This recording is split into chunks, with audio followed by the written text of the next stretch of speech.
This is the Plaza Theatre podcast.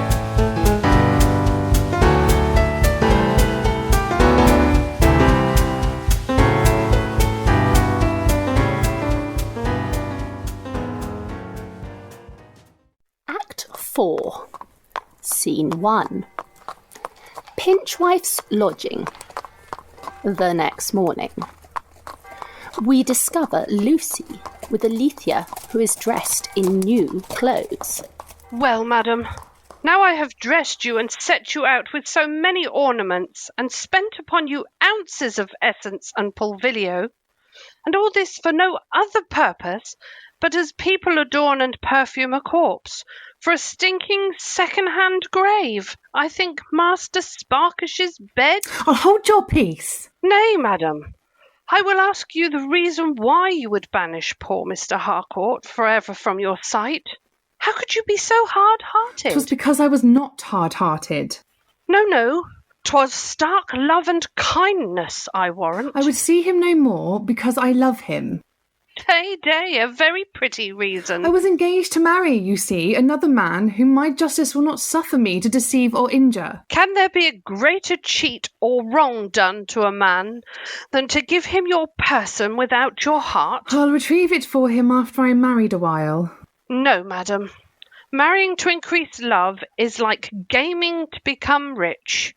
Alas, you only lose what little stock you had before. I find by your rhetoric you have been bribed to betray me. Only by his merit that has bribed your heart against your word and rigid honour. Come, pray talk you no more of honour nor Master Harcourt. I wish the other would come to secure my fidelity to him and his right in me. You will marry him, then? 'Tis Sparkish's confidence in my truth that obliges me to be so faithful to him. You are not sure his opinion may last? Well, I am satisfied 'tis impossible for him to be jealous. Jealousy in a husband begets 1,000 plagues to a poor woman, the loss of her honour, her quiet, and her... Oh, does the wind lie there? Enter to them Sparkish and Harcourt, dressed like a parson. Madam, your humble servant. A happy day to you and to us all. Amen. And who have we here? My chaplain, Faith. Oh, madam, poor Harcourt remembers his humble service to you, and in obedience to your last commands, refrains coming into your sight. Well, is not that he? No, fine, no. But to show that he never intended to hinder our match, has sent his brother here to join our hands according to the custom. This is his brother and my chaplain. And your chaplain to preach in your pulpit? His brother. Nay, I knew you would not believe it. Believe it? His brother. He has a trick left still, it seems. Come, my dearest, pray let us go to church before the canonical hour is past. For shame, you are abused still. Dearest of my life, hear me. I tell you, this is Ned Harcourt of Cambridge. By the world, you see he has a sneaking college look. 'Tis true, he's something like his brother Frank, and they differ from each other no more than in age, for they were twins. I cannot be so deceived, though you are. But how do you know what you affirm so confidently? Why, I'll tell you all. Frank Harcourt, coming to me this morning to wish me joy and present his service to you. I asked him if he could help me to a parson, whereupon he told me he had a brother in town who was in orders, and he went straight away and sent him, you see there, to me. Yes, Frank goes and puts on a black coat, then tells you he is Ned. That's all you have for it. For sure. I tell you, by the same token, his midwife put a garter about Frank's neck to know them asunder. They were so alike. And Frank tells you this too? Aye, and Ned there too. Nay, they are both in the story. Oh, so very foolish. Lord, if you won't believe one, you had best try him by your chambermaid there, for chambermaids must needs know chaplains from other men. They are so used to them. Let's see.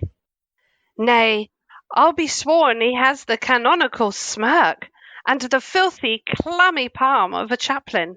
Well, most reverend doctor, pray let us make an end of this fooling. With all my soul, divine, heavenly creature, when you please. Oh, he speaks like a chaplain indeed. Why, was there not soul, divine, heavenly in what he said? I have no more patience left. Let us make an end of this troublesome love, I say.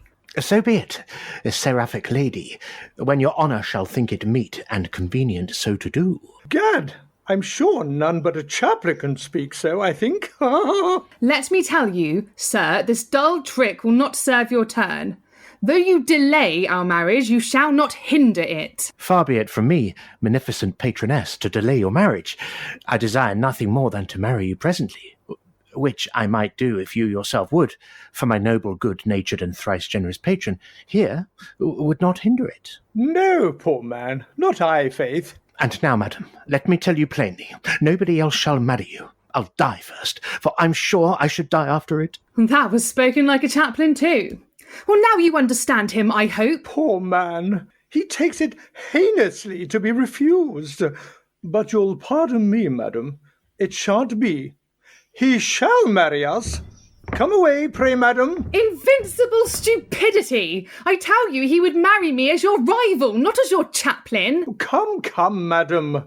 'Tis even 12 o'clock, and my mother charged me never to be married out of the canonical hours. Come, come. Lord, here's such a deal of modesty, I'll warrant, the first day. Yes, and it please your worship, married women show all their modesty the first day, because married men show all their love the first day. Exeunt Sparkish, Alethea, Harcourt, and Lucy. Act 4. Scene 2. Pinchwife's lodging. Later that morning. Pinchwife and Mrs. Pinchwife revealed. Come, tell me, I say. Lord, haven't I told it 100 times over? Come, how was it, baggage? Lord, what a pleasure you take to hear it, sure. No, you take more in telling it, I find. But speak, how was it? He carried me up into the house next to the exchange. So, and you two were only in the room? Yes, for he sent away a youth that was there for some dried fruit and China oranges. Did he so? Damn him for it, and for... But presently came up the gentlewoman of the house. Oh, 'twas well she did. But what did he do while the fruit came? He kissed me 100 times and told me he fancied he kissed my fine sister, meaning me, you know, whom he said he loved with all his soul, and bid me be sure to tell her so, and to desire her to be at her window by 11 o'clock this morning, and he would walk under it at that time. And he was as good as his word, very punctual. A pox reward him for it. Well, and he said if you were not within, he would come up to her, meaning me, you know, Bud, still. So, he knew her, certainly. But for this confession I am obliged to her simplicity. But what, you stood very still when he kissed you? Yes, I warrant you. Would you have had me discovered myself? But you told me he did some beastliness to you, as you called it. What was it? Why, he put... What? Why, he put the tip of his tongue between my lips, and so muscled me. And I said I'd bite it. An eternal canker seize it for a dog! Nay, you need not be so angry with him, neither. For to say truth, he has the sweetest breath I ever knew. The devil! You were satisfied with it then, and would do it again? Not unless he should force me. Force you, you changeling! I tell you, no woman can be forced. Yes, but she may sure by such a one as he, for he's a proper, goodly, strong man. 'Tis hard, let me tell you, to resist him. So, 'tis plain she loves him, yet she has not love enough to make her conceal it from me. but the sight of him will increase her aversion for me and love for him. Go, fetch pen, ink, and paper out of the next room. Yes, Bud. Exit Mrs. Pinchwife. Why should women have more invention in love than men? It can only be because they have more desires, more soliciting passions, more lust, and more of the devil. Mistress Pinchwife returns with a tray of writing materials. Come, Minx, sit down and write. But what should I write for? I'll have you write a letter to your lover. Lord, to the fine gentleman? A letter? Yes, to the fine gentleman. Lord, you do but jeer. Sure, you jest. I am not so merry. Come, write as I bid you. I say take the pen and write, or you'll provoke me. Lord, what do you make a fool of me for? Don't I know that letters are never writ but from the country to London, and from London into the country? Now he's in town and I am in town too. Therefore I can't write to him, you know. Yes, you may, when your husband bids you write letters to people that are in town. Oh, may I so? Then I'm satisfied. Come, begin. Sir. Shan't I say, dear sir? You know one says always something more than bare sir. Write as I bid you, or I will write whore with this knife in your face. Nay, good bud. Sir. Though I suffered last night your nauseous, loathed kisses and embraces. Write. Nay, why should I say so? You know I told you he had a sweet breath. Write. Let me but put out loathed. Write, I say. Well then. Let me see what you have written. Though I suffered last night your kisses and embraces. Thou impudent creature, where is nauseous and loathed? I can't abide to write such filthy words. Once more, write as I'd have you, and question it not, or I will spoil thy writing with this. I will stab out your eyes that cause my mischief. Oh, Lord. I will. So, let's see now. Though I suffered last night your nauseous, loathed kisses and embraces. Go on. Yet I would not have you presume that you shall ever repeat them. So? I have writ it. On then. I then concealed myself from your knowledge to avoid your insolencies. So? The same reason now I am out of your hands. So? Makes me own to you my unfortunate though innocent frolic of being in man's clothes. So? That you may forevermore cease to pursue her who hates and detests you. So? Why do you sigh? Detests you as much as she loves her husband and her honour. I vow, husband, he'll never believe such a letter. Right. He'd expect a kinder from you. Come now, your name only. What? Shan't I say, your most faithful, humble servant till death? No, tormenting fiend! Come, wrap it up now while I go fetch wax and a candle. And write on the backside, for Mr. Horner. Exit Pinchwife. For Mr. Horner. So, I'm glad he has told me his name. Dear Mr. Horner, but why should I send thee such a letter that will vex thee and make thee angry with me? Well, I will not send it. Ay, but then my husband will kill me. For I see plainly he won't let me love Mr. Horner. But what care I for my husband? So I won't send poor Mr. Horner such a letter.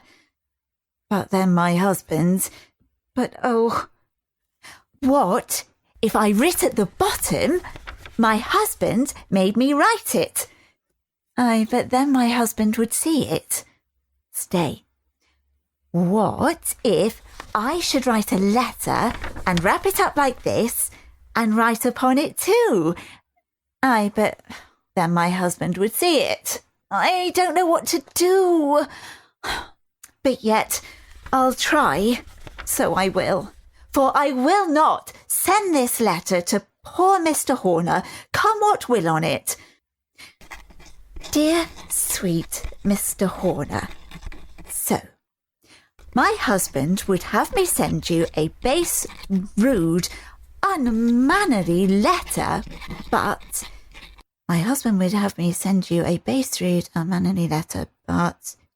I won't.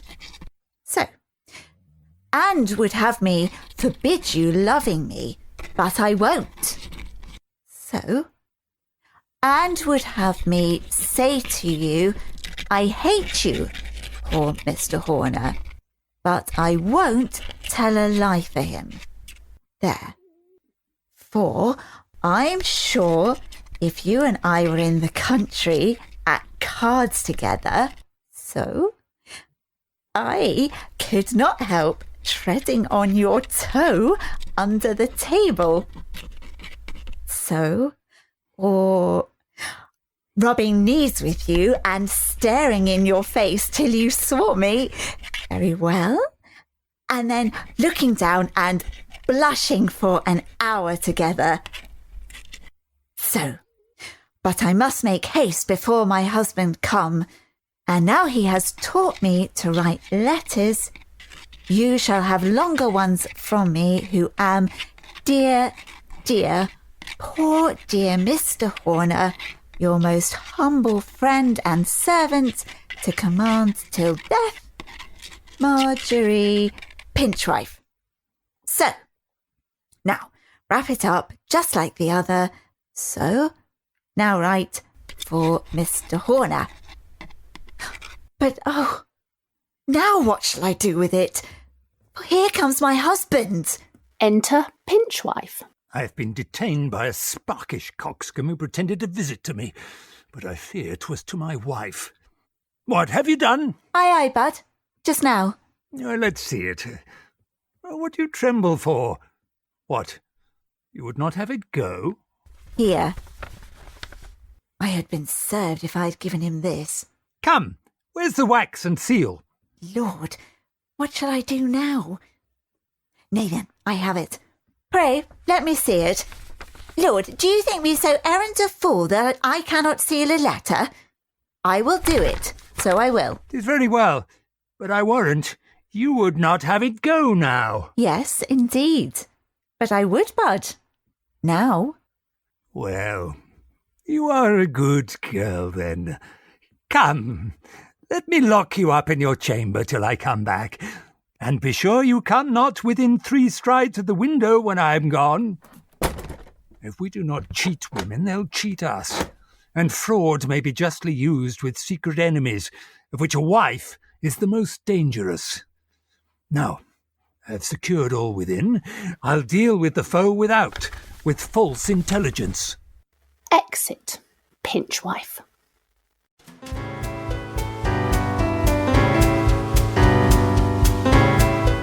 You're listening to the Plaza Theatre podcast.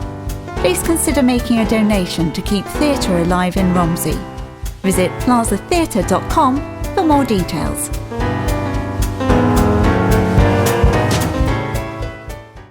Act 4. Scene 3. Horner's lodging. That afternoon. Quack and Horner are revealed. Well, sir, how fadges the new design?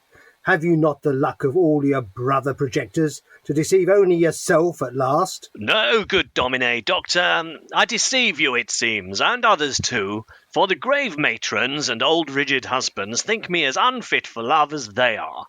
But their wives, sisters and daughters know better things already. Already? Already, I say. Last night I was drunk with 6 of your people of honour, and so was made free of their society. You have made use of your time, sir. I tell thee I am now no more interruption to them when they sing or talk bawdy than a little squab French page who speaks no English. But do civil persons and women of honour drink and sing bawdy songs? No, amongst friends, for your bigots in honour are just like those in religion. They fear the eye of the world more than the eye of heaven. Now we talk of women of honour, here comes one.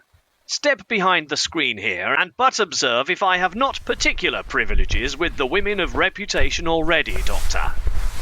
Well, Horner, am not I a woman of honour? You see, I'm as good as my word. And you shall see, madam, I'll not be behindhand with you in honour, and I'll be as good as my word too, if you please but to withdraw into the next room. But first, my dear sir, you must promise to have a care of my dear honour. If you talk a word more of your honour, you'll make me incapable to wrong it. But you can't blame a lady of my reputation to be chary. Chary? I have been chary of it already, by the report I have caused of myself. Aye, but if you should ever let other women know that dear secret, it would come out. Nay, you must have a great care of your conduct, for my acquaintance are so censorious and detracting that perhaps they'll talk to the prejudice of my honour. Nay, madam, rather than they shall prejudice your honour, I'll prejudice theirs. And to serve you, I'll lie with them all, make the secret their own, and then they'll keep it. A secret is better kept, I hope, by a single person than a multitude. Therefore, pray do not trust anybody else with it. Dear, dear Mr. Horner. Sir Jasper Fidget, sir. How now? Oh, my husband, what shall I say? Sir Jasper, come hither. I am trying if Mr. Horner were ticklish, and he's as ticklish as can be. I love to torment the confounded toad. Let you and I tickle him. No, your ladyship would tickle him better without me, I suppose. But is this your buying china? I thought you'd been at the China House. China House? That's my cue. I must take it. Pox, can't you keep your impertinent wives at home? I'd have you to know, since I cannot be your journeyman by night, I will not be your drudge by day to squire your wife about. No, be not angry, Horner. No, 'tis I have more reason to be angry, who am left by you to go abroad indecently alone, or to pin myself upon such ill-bred people of your acquaintance as this is. Nay, prithee, what has he done? Nay, he has done nothing. But what do you take ill, if he has done nothing? Why, the unmannerly toad knows China very well, and has himself very good, but will not let me see it, lest I should beg some. But I will find it out, and have what I came for yet. Exit Lady Fidget and locks the door, followed by Horner to the door. Lock the door, madam. So, she has got into my chamber and locked me out. Oh, the impertinency of womankind! My first coming in and finding her arms about him, tickling him, it seems, I was half jealous. Now I see my folly. Poor Horner! Oh, women, more impertinent, more cunning, and more mischievous than their monkeys, and to me almost as ugly. Now she is throwing my things about and rifling all I have. But I'll get into her the back way, and so rifle her for it. Poor angry Horner! Stay here a little, I'll ferry her out to you presently, I warrant. Exit Horner at the other door. Wife, Lady Fidget, wife, he is coming into the back way. Let him come and welcome, which way he will. Oh, he'll catch you and use you roughly and be too strong for you. Don't trouble yourself. Let him if he can. Behind screen. This indeed I could not have believed from him, nor any but my own eyes. Mistress, Squeamish! Where's this woman-hater, this toad, this ugly, greasy, dirty sloven? Where is the odious beast? He's within, in his chamber with my wife. She's playing the wag with him. Is she so? He's a clownish beast. He'll give her no quarter. He'll play the wag with her again, let me tell you. Come, let's go help her. What? The door's locked? Aye, my wife locked it. Did she so? let us break it open then. No, he'll do her no hurt. No. But is there no other way to get into them? Whither goes this? I will disturb them. Old lady Squeamish. Where is this harlotry, this impudent baggage, this rambling tongue-rig? Oh, Sir Jasper, I'm glad to see you here. Did you not see my wild grandchild come in hither just now? Yes. Aye, but where is she then? Where is she? Oh, Lord, Sir Jasper, I have rattled myself to pieces in pursuit of her. But can you tell what she makes here? They say below no woman lodges here. No, nor no man either. This is Mr. Horner's lodging. Is it so? Are you sure? Yes. So then there's no hurt in it, I hope. But where is he? He's in the next room with my wife. Nay, if you trust him with your wife, I may with my biddy. They say he's a merry, harmless man now. Enter Mrs. Squeamish. I can't find them. Oh, are you here, grandmother? I followed my Lady Fidget hither. 'Tis the prettiest lodging, and I have been staring at the prettiest pictures. Enter Lady Fidget, with a piece of china in her hand, and Horner following. And I have been toiling and moiling for the prettiest piece of china, my dear. Nay, she has been too hard for me. Do what I could. Oh, Lord, I'll have some china too, good Mr. Horner. Don't think to give other people china and me none.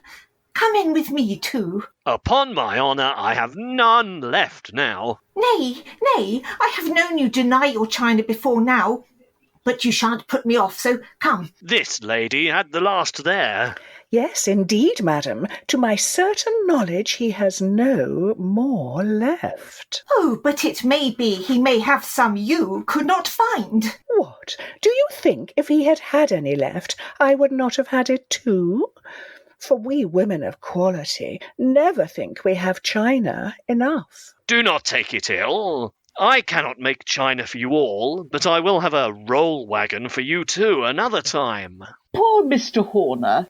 He has enough to do to please you all, I see. Aye, madam. You see how they use me. Poor gentleman. I pity you. I thank you, madam. I could never find pity but from such reverend ladies as you are. The young ones will never spare a man. Come, beast, and go dine with us. For we shall want a man at ombre after dinner. That's all their use of me, madam, you see. Come, sloven, I'll lead you to be sure of you. Alas, poor man, how she tugs him. Kiss her. That's the way to make such nice women quiet. No, madam, they know I dare suffer anything rather than do it. Prithee, kiss her, and I'll give you her picture that you admired so last night. Well, nothing but that could bribe me. I love a woman only in effigy. I'll do it.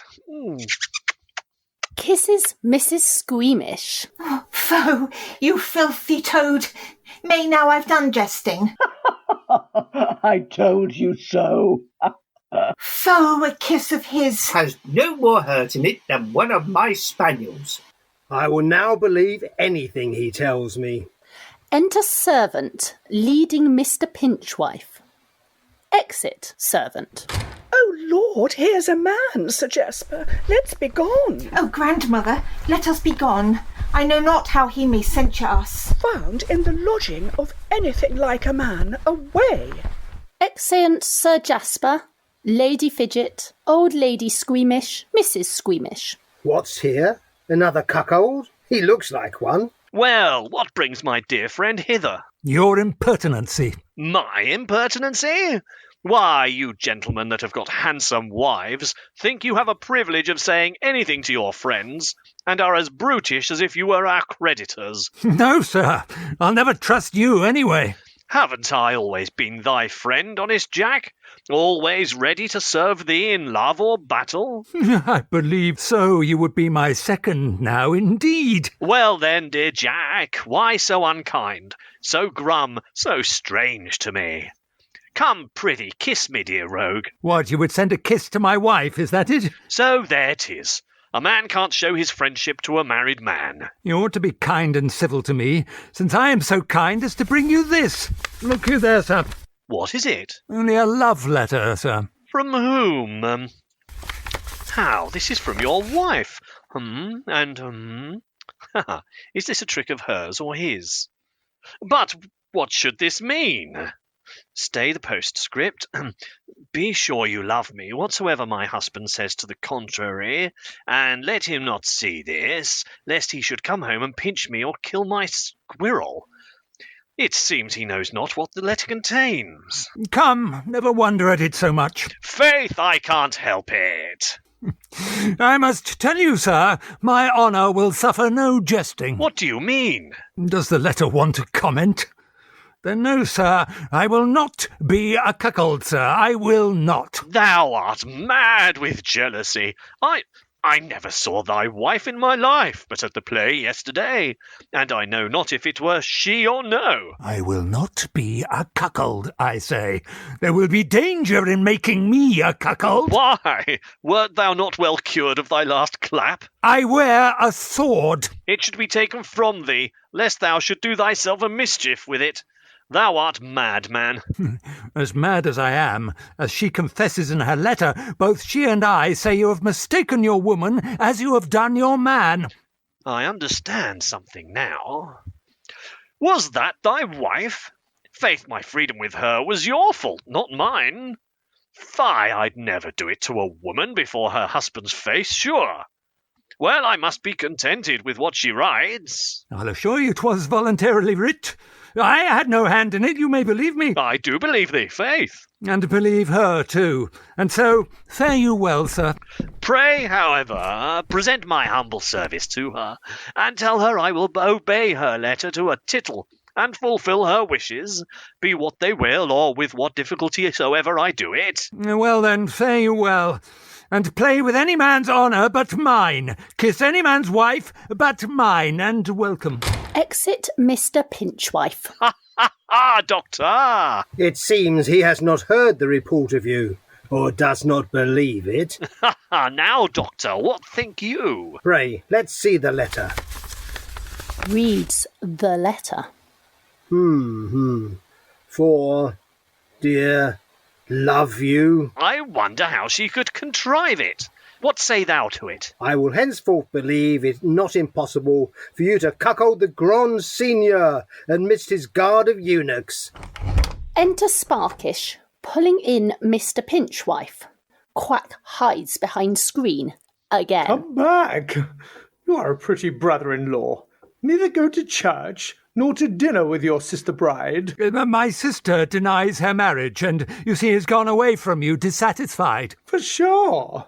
Upon a foolish scruple that our parson was not in lawful orders, and did not say all the common prayer. But 'tis her modesty only, I believe. In the meantime, Harry Horner, you must dine with me. I keep my wedding at my aunt's in the piazza. Thy wedding? What stale maid has lived to despair of her husband? Oh, your servant, sir. This gentleman's sister, then. No stale maid. I'm sorry for it. How comes he so concerned for her? You sorry for it? Why, do you know any ill by her? No, I know none but by thee. 'Tis for her sake, not yours, and another man that might have hoped, I thought. Another man? Another man? What's his name? Nay, since 'tis past he shall be nameless. He seems to be much troubled at the match. Prithee tell me. Nay, you shan't go, brother. I must, of necessity, but I'll come to you to dinner. Exit Pinchwife. But who dines with thee? My friends and relations, my brother Pinchwife. And his wife? No, gad. He'll never let her come amongst us good fellows. Your stingy country coxcomb keeps his wife from his friends, as he does his little firkin of ale for his own drinking. Gad, I am witty, I think. Considering I was married today, by the world, But come. No, I will not dine with you unless you can fetch her too. Oh, for sure. What pleasure can thou have with women now, Harry? My eyes are not gone. I love a good prospect yet, and will not dine with you unless she does too. Go fetch her, therefore, but do not tell her husband. 'Tis for my sake. Well, I'll go try what I can do. In the meantime, come away to my aunt's lodging. 'Tis in the way to Pinchwife's. The poor woman has called for aid and stretched forth her hand, Doctor. I cannot but help her over the pale out of the briars. Exeunt Sparkish, Horner, Quack. Act 4. Scene 4. Pinchwife's lodging. Later that afternoon. Mrs. Pinchwife revealed, alone, leaning on her elbow. A table, pen, ink and paper before her. Well, 'tis even so. I have got the London disease they call love. I am sick of my husband, and for my gallant. I have heard this distemper called a fever, for when I think of my husband I tremble and am in a cold sweat, and have inclinations to vomit. But when I think of my gallant, dear Mr. Horner, my hot fit comes, and I am all in a fever indeed. And as in other fevers, my own chamber is tedious to me, and I would fain be removed to his, and then, methinks, I should be well. Oh, poor Mr. Horner. Well, I will not stay here. Therefore, I'll make an end of my letter to him, which shall be a finer letter than my last, because I have studied it like anything. Oh, sick. Takes the pen and writes. Enter Mr. Pinchwife, who, seeing her writing, steals softly behind her, and looking over her shoulder, snatches the pen from her. What? Writing more letters? Oh, Lord, Bud, why do you fright me so? She offers to run out. He stops her, and reads. How's this? Nay, you shall not stir, madam. Dear Mr. Horner. Very well, I have taught you to write letters to good purpose. But let's see it. First, I am to beg your pardon for my boldness in writing to you, which I'd have you to know I would not have done had not you said first you loved me so extremely, which if you do, you will never suffer me to lie in the arms of another man whom I loathe, nauseate, and detest. Now you can write these filthy words? But what follows? Therefore, I hope you will speedily find some way to free me from this unfortunate match, which was never, I assure you, of my choice, but I'm afraid 'tis already too far gone. However, if you love me, as I do you, you will try what you can do, but you must help me away before tomorrow, or else, alas, I shall be forever out of your reach, for I can defer no longer our... What is to follow? Speak! What? Our journey into... the country, I suppose? Oh, woman, damned woman, and love, damned love! But make an end of your letter, and then I'll make an end of you thus, and all my plagues together! Draws his sword. Oh, Lord, you are such a passionate man, Bud. Mr. Sparkish, sir. Madam! How now? What's here to do? This fool here now? What? Drawn upon your wife? You should never do that but at night, in the dark, when you can't hurt her. This is my sister-in-law, is it not? Ay, faith, our country Margery, one may know her. Come, she and you must go dine with me. Dinner's ready, come. But where's my wife? Where is she? Making you a cuckold. 'Tis that they all do as soon as they can. What? The wedding day? No. A wife that designs to make a cully of her husband will be sure to let him win the first stake of love by the world. But come, they stay dinner for us. Come, I'll lead down our Margery. No, I'll lead her my way. What? Would you treat your friends with mine for want of your own wife? Leads her to the other door and locks her in and returns.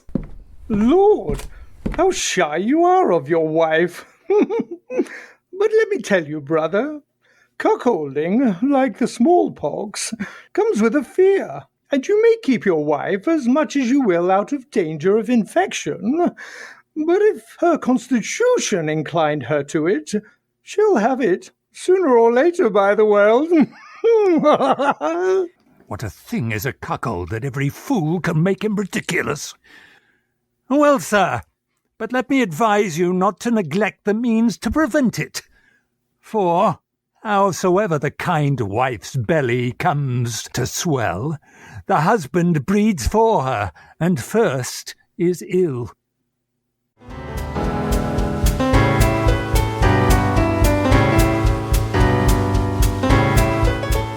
Thank you for listening to the Plaza Theatre podcast. Although the theatre is closed, keeping the building maintained still costs money. If you've enjoyed our podcast today, please consider making a donation to keep theatre alive in Romsey. Visit plazatheatre.com for more details.